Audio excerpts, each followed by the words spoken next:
Yan, ayan na naman. Malapad na kalsada. So, somewhere in Tansa.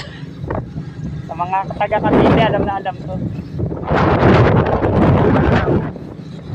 Wow, malapad na kalsada.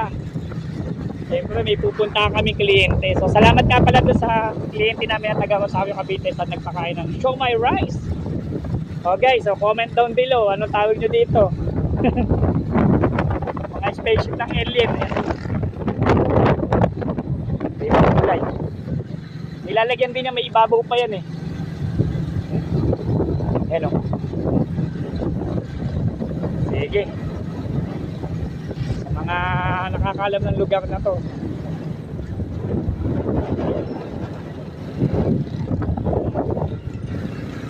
Comment down below.